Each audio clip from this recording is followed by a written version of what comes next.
Vous êtes piégé dans un vaisseau spatial et pourchassé par le monstre le plus dangereux de la galaxie, et personne ne vient vous aider. Chaque membre de l'équipage est tué et vous n'avez aucune idée de l'endroit où il se trouve.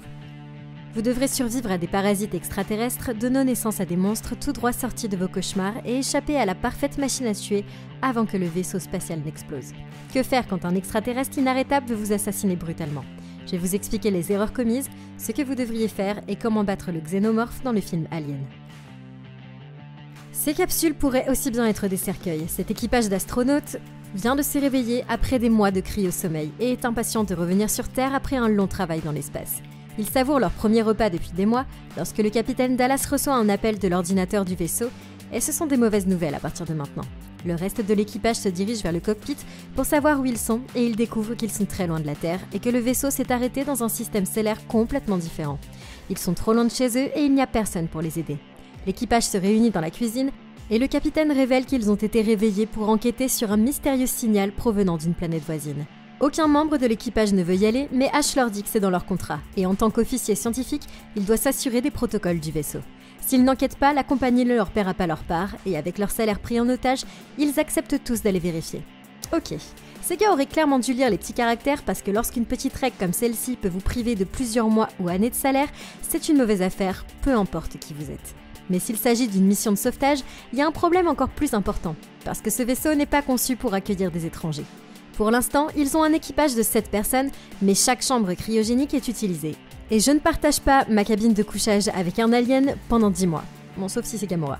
Mais si nous savons déjà que cette société ne donne pas la priorité à la vie de l'équipage, elle aura probablement la quantité minimale de nourriture, d'eau et d'oxygène pour la mission initiale et on n'en aura pas assez pour survivre au voyage de retour. De plus, leur navette de secours ne peut contenir que 3 personnes et toute cette situation est bien trop dangereuse.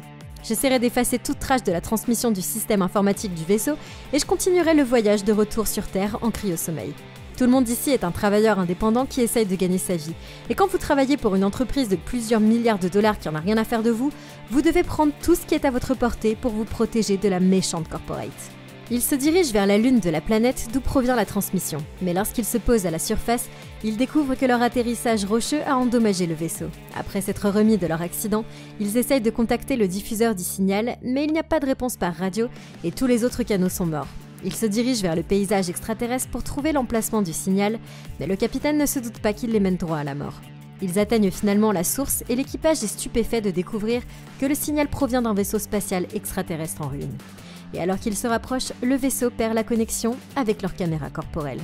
Ok, tout le monde ici devrait clairement pisser dans son froc en ce moment. Parce que si c'est le premier contact extraterrestre de l'humanité, alors on est vraiment tous condamnés. On peut généralement supposer que tout être extraterrestre que nous rencontrons serait tellement plus avancé qu'on serait comme un animal sauvage pour eux. Et ça devrait nous terrifier. Parce que sur Terre, on chasse les animaux sauvages pour le sport et on détruit leurs forêts au bulldozer, on exploite les ressources de leur environnement et on les mange pour le dîner. C'est pourquoi personne ici ne devrait s'approcher de ce vaisseau alien.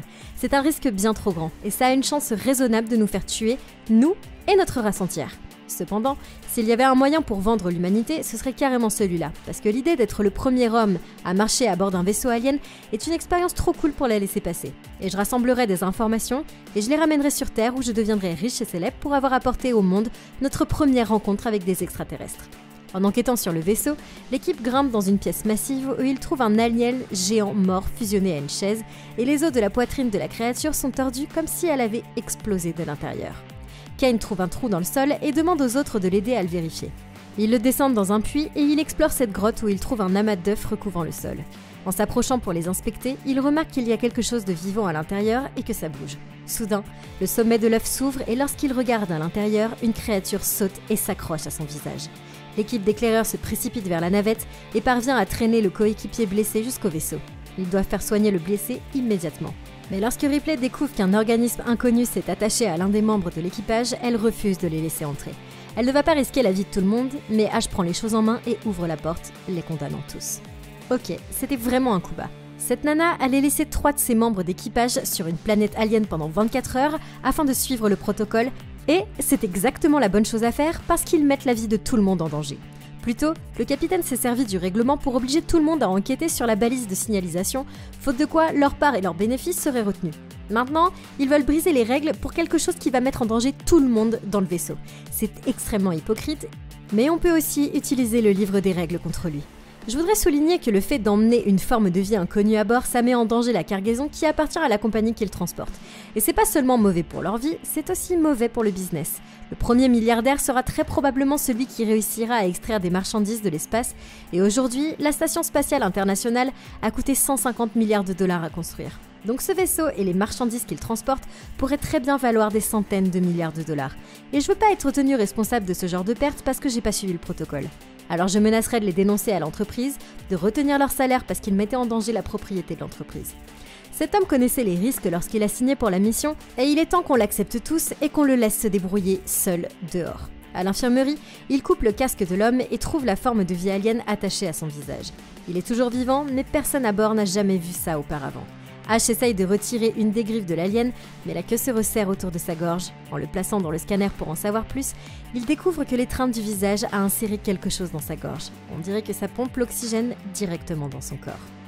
L'officier scientifique coupe la griffe de l'alien, mais du sang acide jaillit de la blessure et fond directement sur le sol.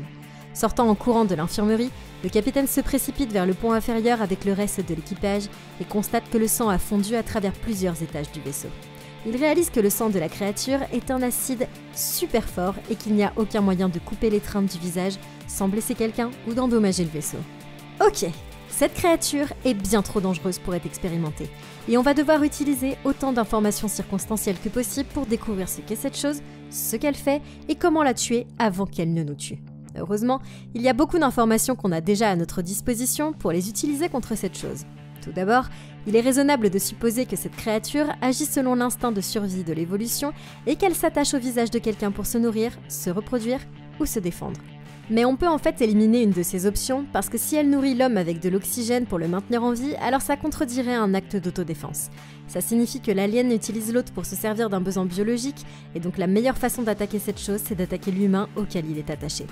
Je commencerai par les mettre tous les deux en cryo-sommeil, parce que nous allons priver le corps humain de ses ressources vitales comme le sang et l'oxygène, et d'après ce qu'on sait aujourd'hui de la technologie du cryo-sommeil, elle permet d'amener la température du corps à environ moins 200 degrés Celsius, de remplacer le sang par de l'antigel pour préserver les organes à des températures extrêmes, et d'injecter une bouillie riche en oxygène dans les poumons, ce qui rend la respiration inutile.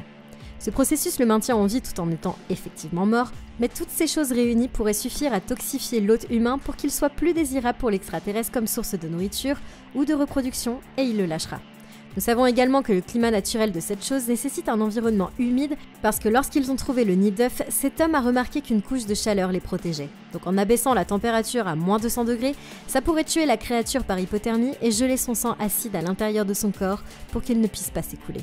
Et même si ça la tue pas, alors on pourra la garder contenue dans le caisson de sommeil pour qu'elle ne puisse pas s'échapper et qu'elle reste observable par l'équipage et laisser les scientifiques de Wayland Tech s'en occuper sur Terre. Plus tard dans l'infirmerie, Ripley vient demander à Ash ce qu'il a appris sur l'alien, et il lui dit qu'il perd ses cellules et les remplace par du silicone polarisé. Ash explique qu'il a enfreint les règles pour sauver la vie de son coéquipier. Il garde un secret, mais elle ne réalise pas que son propre programme est tout aussi dangereux que la créature qu'ils ont amenée à bord. Plus tard, le capitaine est appelé à l'infirmerie et il arrive avec Ripley où il découvre que leur coéquipier est toujours inconscient et que l'étreinte faciale a disparu. Tout le monde fouille prudemment la pièce tandis que Ripley s'occupe de son coéquipier. Mais soudain, l'extraterrestre tombe sur son épaule et elle le jette au sol, paniquée. Réalisant qu'il est maintenant mort, il pose le cadavre de l'alien sur la table pour l'inspecter davantage, mais Ripley insiste pour qu'il le jette hors du vaisseau. Ash la rejette et dit au capitaine qu'ils doivent le ramener à la compagnie pour l'étudier. Et le capitaine remet la décision entre ses mains. Ok, on ne peut pas faire confiance à ce gars. La seule chose dont on est sûr, c'est qu'il a un plan. Quand elle est venue lui parler, il a même éteint les moniteurs pour qu'elle ne puisse pas voir les informations qu'il étudiait, et ça c'est très louche. Il y a carrément plus de choses qu'il ne nous dit pas, et on devrait faire tout ce qu'on peut pour essayer de saboter chacune de ses décisions. On a toujours un cadavre d'alien rempli de sang acide sur le vaisseau, et on doit s'assurer qu'il ne représente plus aucune menace pour nous. Il pourrait libérer des toxines dans l'air comme un autre mécanisme de défense ou tout autre danger qui pourrait nous faire tuer. Je suggère qu'on le garde dans un récipient qu'il ne puisse pas faire fondre, et heureusement, il y avait le bon type de matériau pour le faire. Le téflon, c'est une substance qui possède des liaisons atomiques très fortes et qui est si peu réactive aux autres produits chimiques que même l'acide fluoro-antinomique, l'un des produits chimiques les plus dangereux du monde, est stocké dans des containers en téflon. Il est aussi couramment utilisé dans des vaisseaux spatiaux pour la construction des boucliers thermiques, des combinaisons spatiales portées par les astronautes et même des revêtements de la soute. Les ingénieurs peuvent récupérer des matériaux de la combinaison, ainsi que de la soute, et souder ensemble une boîte faite de téflon pur. Ça devrait permettre de garder le corps de l'extraterrestre en sécurité jusqu'à notre retour sur la planète Terre, et de nous protéger de tout dommage physique tout en nous assurant qu'on répond aux exigences de la compagnie. Les mécaniciens parviennent à réparer le vaisseau juste assez pour décoller. Ils entrent dans l'espace et peuvent enfin faire leur voyage de retour. Mais lorsque l'équipage se réunit à nouveau pour discuter de la marche à suivre, le navigateur annonce qu'il leur faudra encore 10 mois pour atteindre la Terre. Soudain, l'officier scientifique appelle par l'interphone et leur dit que leur coéquipier Kane est réveillé. Ils se dirigent vers l'infirmerie et sont tous choqués de le trouver vivant et en bonne santé. Il ne se souvient de rien de ce qui lui est arrivé, mais il se sent en bonne santé et est prêt à rejoindre l'équipage. Au dîner, Kane est en train de dévorer sa nourriture quand il se met soudain à tousser et à éternuer de douleur. Il s'effondre sur la table tandis que ses compagnons d'équipage le maintiennent au sol. Mais il pousse soudain un cri d'agonie quand quelque chose éclate dans sa poitrine. L'équipage est choqué de voir la tête d'un alien en sortir et regarder autour de la pièce. Parker saisit un couteau pour le tuer, mais l'officier scientifique l'en empêche. Et avant que quiconque ne puisse le contenir, la créature montre les dents et saute de la table, laissant les membres de l'équipage figés d'horreur. Ok, alors ça doit être la fête de gender reveal la plus flippante que j'ai jamais vue de ma vie. Si j'avais découvert qu'un alien baisait mon ami au visage et le fécondait par la bouche, j'aurais paniqué tout comme eux. Mais comme cette situation est presque entièrement de leur faute, parce que laisser ce type sortir de la quarantaine, c'était une énorme erreur, il avait une espèce extraterrestre inconnue qui nourrissait son corps de composés aliens, et ça c'est vraiment sûr pour personne. Maintenant, à ce stade, je pense qu'il est sûr de dire qu'on a un vote majoritaire pour tuer cette chose. Mais pour la tuer, on va d'abord devoir comprendre quelles sont ses forces et quelles sont ses faiblesses, et on va pouvoir utiliser la biologie de l'évolution pour en apprendre beaucoup sur cette chose en un seul regard. Tout d'abord, cette chose a des dents extrêmement pointues, bien adaptées pour déchirer la viande, ce qui signifie que c'est un carnivore. Elle ne semble pas non plus posséder d'organes sensoriels comme des oreilles, des yeux ou même un nez, mais elle doit avoir une autre méthode pour observer son environnement. Sur la base de ce qu'on sait des espèces sur Terre, elle pourrait avoir un organe fausse, comme une vipère, et qui permettrait à la créature de voir les radiations infrarouges émises par les corps chauds. Ça les rendrait extrêmement doués pour tendre des embuscades à leur proie dans l'obscurité totale, et ça pourrait même détecter les vibrations et les ondes sonores par une forme d'écholocation, et pourrait entendre où vous êtes avec chaque son que vous émettez. Mais la chose la plus effrayante à retenir ici, c'est la taille de la tête de cette créature. Parce que dans l'évolution, une tête plus grosse pourrait être un signe d'intelligence supérieure, et ce pourrait même être la raison pour laquelle le câlineur de visage avait besoin d'un autre humain. Chez les humains, les bébés naissent avec des cerveaux qui représentent moins de 30% de la taille d'un cerveau adulte afin qu'ils puissent passer par le bassin. Et cet animal ne semble même pas avoir d'utérus. Tous ces marqueurs biologiques nous disent que cet alien est un super prédateur, hautement intelligent et adaptatif. Et les seules sources de nourriture disponibles pour cette créature sont l'équipage humain et ce petit chat juste ici. La meilleure chose à faire avec toutes ces informations, c'est de tester la théorie et d'utiliser les limites de la biologie contre elle. J'activerai toutes les alarmes et les bruits dont on dispose, parce que le bruit se répercutera dans tout le vaisseau et pourra submerger le sens vibratoire de l'alien ou toute autre forme de perception sensorielle qu'il pourrait avoir. Si la théorie est correcte et qu'elle fonctionne, ça pourrait rendre l'extraterrestre aveugle et agirait essentiellement comme un camouflage pour qu'on puisse nous déplacer dans le vaisseau et l'attaquer avec tout ce qu'on a à notre disposition. L'équipage se réunit dans les ponts inférieurs pour discuter de la façon dont ils vont chasser l'alien. Ils n'ont qu'un aiguillon électrique et un traceur de mouvement à courte portée pour détecter ces mouvements. Le capitaine leur ordonne de se séparer et de fouiller le vaisseau. Et si quelqu'un trouve l'alien, il doit l'attraper et le jeter par le sas. Ripley, ici présente, prend 2 autres personnes pour chercher la créature, mais un des ingénieurs part seul dans une autre pièce. Il trouve quelque chose sur le sol et se rend compte que cette chose a mué, ce qui ne peut que signifier qu'elle grandit. En entrant dans la pièce suivante, l'ingénieur trouve le chat caché dans un coin, mais l'animal siffle après quelque chose derrière lui. En se retournant, il voit le visage de l'extraterrestre devenu adulte et plus mortel que jamais. La créature le tire dans le conduit de ventilation, et alors qu'il crie à l'aide, Ripley et Parker arrivent en courant, mais il est déjà trop tard pour le sauver. Ok, c'est pourquoi vous ne devriez jamais faire confiance à un chat. Ce félin a vendu cet ingénieur pour de bon et c'était vraiment de sang-froid, et c'est exactement la bonne stratégie à utiliser pour rester en vie. Nous ne savons pas où se trouve l'extraterrestre, mais on pourrait en savoir plus sur ce qu'il veut et comment il se comporte selon ce qu'il pourrait faire à un chat. Je prendrai le chat dans un filet et je le suspendrai au milieu de la trappe du sas. Et si l'extraterrestre se fait piéger par l'appât vivant, on referme la trappe à distance et on les envoie tous les deux dans l'espace. Et avant que quelqu'un ne s'énerve sur moi, la NASA a une longue histoire d'envoi de singes et de chiens dans l'espace et 100% d'entre eux sont morts pour aucune raison. Et moi je vais transformer ce petit chat en héros qui va sauver la vie de tout le monde, mais il y a aussi d'autres choses ici qu'on aurait pu mieux faire. Ce dispositif de détection de mouvement que H a fabriqué, c'est très intelligent, mais c'est aussi quelque chose qui va nous mener droit au danger parce que la courte portée, ça exige qu'on soit déjà assez proche de l'alien pour mettre notre vie en danger. Sur un vaisseau qui nécessite des années de voyage, il n'y a jamais qu'un seul exemplaire d'un objet et il y a très probablement du matériel pour en construire d'autres. La chose la plus intelligente à faire ici, c'est donc d'en fabriquer plusieurs pour les planter dans le vaisseau à des endroits clés comme la salle des machines ou le système de survie. Ça les aidera à protéger les ressources vitales et à garder la trace de l'extraterrestre dans un endroit sûr, au lieu de partir à sa recherche à l'aveuglette et avec un seul pistolet détecteur de mouvement. Parker est certain qu'il utilise les conduits d'aération pour se déplacer dans le vaisseau et le capitaine propose un autre plan. En bloquant les autres voies d'accès, ils peuvent attirer l'alien dans le sas principal et l'éjecter du vaisseau. Le reste de l'équipage se met en position pour tout fermer tandis que le capitaine s'enfonce dans le vaisseau, lance-flamme à la main pour traquer l'extraterrestre. Soudain, le navigateur remarque un deuxième signe sur le détecteur de mouvement et avertit le capitaine que l'extraterrestre se dirige droit vers lui. Il ferme tout derrière lui pour piéger la créature et le capitaine commence à paniquer. Mais elle n'est nulle part en vue. Il tente de s'échapper par une échelle, mais il vient de faire sa toute dernière erreur. L'alien l'a trouvé et l'équipage perd le contact. Ok, se porter volontaire pour poursuivre un extraterrestre dans un endroit étroit comme un conduit de ventilation au milieu de l'espace avec un lance-flamme, c'est probablement le moyen le plus stupide de se faire tuer. Il n'y a nulle part où s'enfuir et le feu et l'espace, ça fait pas très bon ménage. Il pourrait détruire le vaisseau s'il enflamme certains gaz qui sont transportés dans le reste du vaisseau par des bouches d'aération où il est actuellement assis. Sérieusement, même les pets sont dangereux dans l'espace parce que ce sont des gaz inflammables, ce qui peut rapidement devenir un problème dans une minuscule capsule pressurisée où les gaz n'ont nulle part où aller. Mais il y a ici une arme qui pourrait l'aider à tuer l'extraterrestre de manière beaucoup plus sûre et ils ne savent même pas qu'ils ont déjà toutes les réponses. Plus tôt, l'officier scientifique a dit à Ripley que notre petit embrasseur de visage s'adaptait à son environnement et se transformait en forme de vie à base de silicium au niveau cellulaire. Ça nous donne une raison de penser que cet alien est aussi susceptible d'être à base de silicium. Et ce qui est bien, c'est que le silicium c'est vulnérable aux changements extrêmes de température, et comme du verre qui passe du chaud au froid trop rapidement, il explose. C'est donc notre meilleur et notre seul moyen de tuer cette bête.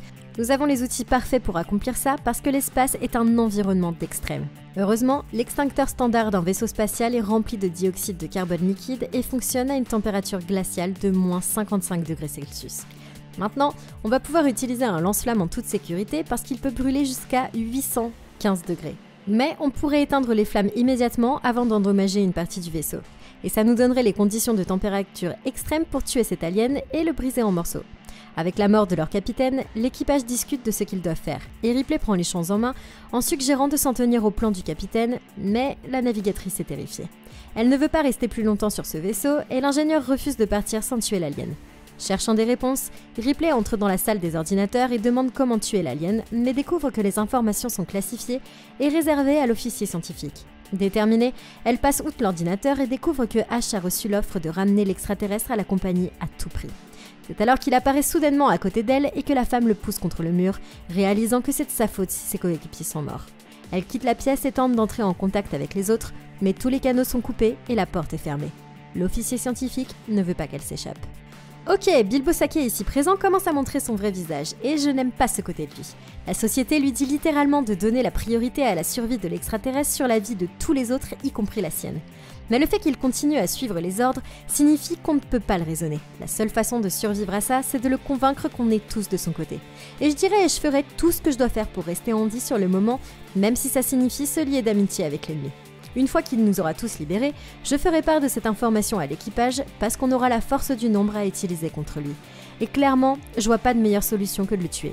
Maintenant, si on retourne sur Terre, ils auront toujours les enregistrements informatiques du vaisseau et ils découvriront qu'elle a pris le dessus sur le système pour obtenir l'information sur l'ordre spécial. On pourra pas seulement effacer les données parce qu'on devra encore expliquer la mort de tous les membres de l'équipage. Mais un mensonge, c'est toujours plus convaincant quand il est vrai à 90%. Alors j'admettrai à la compagnie qu'il y avait un alien, mais je dirais que l'alien a tué l'officier scientifique et que l'ordre secret n'a été étudié qu'après sa mort. Ripley demande qu'on la laisse passer, mais l'homme l'attaque. Il la jette à travers la pièce, l'assomme et enroule un magazine pour l'enfoncer dans sa gorge. Les autres membres d'équipage arrivent et essayent de le retirer, mais il est trop fort. Parker trouve alors un extincteur et le frappe si fort que sa tête se détache de son corps et que l'homme réalise que Ash est en fait un androïde. Le robot tueur est maintenant neutralisé et Ripley pense à la seule option qu'il leur reste et qui est de faire exploser le vaisseau et de tenter leur chance dans la navette de secours. En traversant le pont, l'ingénieur leur dit qu'une fois la séquence d'autodestruction activée, ils n'auront que 10 minutes pour évacuer. Ripley leur demande alors d'aller chercher du liquide de refroidissement pour le vaisseau spatial pendant qu'elle le prépare pour leur fuite et de revenir avant que le temps ne soit écoulé. En entrant dans le hangar, elle désarme la navette du reste du vaisseau et la prépare pour le décollage, mais elle entend le bruit du chat qui miaule quelque part à bord. Ripley ne peut pas laisser une vie innocente derrière elle et part à sa recherche. Ok, alors je laisserai tomber l'équipage pour m'échapper dans la navette toute seule. C'est un mouvement impopulaire, mais attendre que ces gars reviennent du vaisseau pour attirer l'alien vers notre seul véhicule de fuite, ça va tous nous faire tuer. Mais on devrait aussi considérer que ce vaisseau est l'équivalent dans l'espace d'un canot de sauvetage et qu'il y a seulement assez de provisions pour chaque personne qui est supposée être dessus. La navette ne peut accueillir que 3 personnes et la nourriture, l'eau et l'oxygène dureront bien plus longtemps si on n'a pas à se soucier d'une autre personne. Nous avons besoin de toutes les ressources qu'on peut obtenir parce que s'il faut 10 mois pour rejoindre la Terre à bord du vaisseau mère, il nous faudra beaucoup plus de temps dans un canot de sauvetage qui n'a pas été conçu pour les voyages interstellaires. Alors je sais que c'est mal vu, mais choisir entre un survivant ou aucun survivant, c'est une décision facile à prendre. Donc se sauver soi-même, c'est la chose la plus responsable à faire ici. Et nous pouvons leur rendre l'appareil en honorant leur mémoire et en racontant à tous comment ils ont été courageusement sacrifiés pour sauver ma vie. Les autres membres de l'équipage rassemblent leur réservoir de refroidissement sur le pont, mais la navigatrice voit l'alien se tenir juste derrière elle. L'ingénieur veut brûler la créature, mais la femme se trouve sur son chemin et est trop terrifiée pour bouger. Il court pour tuer, mais l'extraterrestre l'attrape, révélant son ensemble de dents intérieures qui mettront fin à la vie de cet homme. Ripley retrouve le chat qui rampe dans le cockpit et le met dans une cage pour animaux. C'est alors qu'elle entend ses coéquipiers crier à propos de l'extraterrestre dans les communications. Elle retourne en courant dans le vaisseau mère pour voir comment ils vont, mais la femme arrive trop tard. Tout ce qu'il reste, ce sont leurs cadavres. Et maintenant, Ripley est la dernière membre de son équipage. Courant vers la salle des réacteurs du vaisseau, elle active le système d'autodestruction d'urgence. Elle se faufile dans les couloirs à la recherche de tout signe de l'extraterrestre et retourne à la navette. Elle monte à bord, il lui reste 1 minute avant que le vaisseau n'explose et lance la séquence de lancement. La navette de secours se déconnecte du Nostromo et s'envole dans l'espace, laissant le vaisseau derrière elle qui explose en morceaux. Ok, c'était un gaspillage terrible de ressources. Alors je peux pas lui reprocher de s'être enfui dans la navette, mais j'aurais quand même essayé une dernière fois de garder le vaisseau avant de le faire exploser pour de bon. Parce que je préfère passer 10 mois en cryo-sommeil pour retourner sur Terre que 10 ans dans une petite navette à rationner de la nourriture. Tous les vaisseaux spatiaux ont un système de survie qui pompe de l'eau et de l'oxygène dans tout le vaisseau pour maintenir tout le monde en vie. Tous ces systèmes peuvent être désactivés en cas d'urgence. Et on ne sait pas exactement comment l'alien respire, mais la biologie et la biochimie nous donnent une assez bonne idée de ce dont cette chose a besoin pour survivre. Une vie multicellulaire complexe n'évolue que là où elle a un accès à l'impulsion et à l'énergie fournie par l'oxygène. Ça signifie que plus un organisme est gros et sophistiqué, plus il a besoin d'oxygène pour transformer les nutriments en énergie. Et un alien aussi grand et intelligent, il a besoin de beaucoup d'énergie pour se nourrir. Il est donc raisonnable de supposer qu'il a besoin d'autant d'oxygène que nous pour survivre. Dans un ultime effort pour conserver notre vaisseau interstellaire, j'enfilerai une combinaison spatiale avec des réserves d'oxygène et je désactiverai à la fois la gravité artificielle et le système de survie de tout le vaisseau. Alors, ça nous met en danger parce qu'une combinaison spatiale moderne normale, ça prend 45 minutes à enfiler et ça pèse 1 tonne, ce qui en fait la pire chose à avoir si vous devez courir pour votre vie. Et si on reste caché quelque part près de la navette et qu'on attend assez longtemps, on va pouvoir découvrir qu'elle s'est étouffée sans oxygène et qu'on pourrait garder le vaisseau sans le faire exploser jusqu'à la fin des temps. Plus tard, elle se prépare à entrer en hypersommeil, mais alors qu'elle effectue des préparatifs de dernière minute, une main noire se balance soudainement vers le bas. L'extraterrestre s'est faufilé dans la navette de sauvetage et il n'y a pas d'issue. Elle court se cacher dans un placard et regarde avec horreur la créature se déplacer dans le vaisseau. Voyant une combinaison spatiale suspendue à côté d'elle, elle élabore un plan et l'enfile lentement pour une dernière épreuve de force. Chargeant son harpon, elle sort du placard et s'y attache. Elle envoie du gaz dans l'alien, le faisant sortir de sa cachette. Ripley tourne le dos pour attendre que la créature s'approche d'elle, mais juste avant qu'elle ne frappe, elle appuie sur un bouton de la console. L'extraterrestre s'envole alors que la porte du sas s'ouvre et que le vide l'entraîne dans l'espace. Ripley tire sur lui avec son fusil à harpon, le faisant sortir de la navette et active les propulseurs pour le faire exploser. Soulagée que tout soit terminé, elle enregistre le sort de son équipage avant de retourner en hypersommeil et d'attendre qu'on retrouve sa navette. Alors, qu'est-ce que vous en avez pensé? Et comment vous auriez fait pour battre Alien? Comme d'habitude, vous me le dites dans les commentaires. Alors, vous avez dû remarquer, il y a un petit nouveau. Alors, merci beaucoup de continuer à regarder les vidéos. N'oubliez pas de liker et de vous abonner. Et vous pouvez toujours retrouver la playlist Comment battre pour plus de vidéos comme celle-ci. Et d'ici la prochaine vidéo, passez une super journée.